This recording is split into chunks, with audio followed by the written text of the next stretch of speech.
अस्सलाम वालेकुम नाज़रीन। आज हम आपके लिए लेकर आए हैं बहुत ही खास अमल। जुमा के दिन आयतल कुर्सी का कमाल। ये शेख साहब का बताया हुआ अमल है। इस अमल के करने से आपकी बंदिशें, मुश्किलात और परेशानियां, बीमारियां तमाम जो है वो खत्म हो जाएंगी। शेख साहब बताते हैं कि हर जुमे के दिन असर से मगरब के दरमियान 313 दफा आयतल कुर्सी पढ़ें। अव्वल आखिर 7 मरतबा दुरूद शरीफ।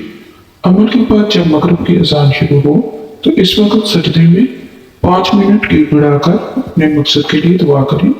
ये अमल 7, 14, 21 जुमे रसूल मकसद तक करें।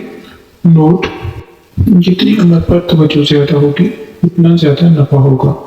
इतनी बंदिशें, सिफली अमल, बीमारियां और मुश्किलात ज्यादा जल्दी खत्म हो जाएंगी। ख्याल करें कि जमात की नमाज ना छूटे। इस अमल को ज्यादा से ज्यादा लाइक और शेयर करें ताकि कोई भी इससे महरूम ना रह सके। जज़ाकल्लाह।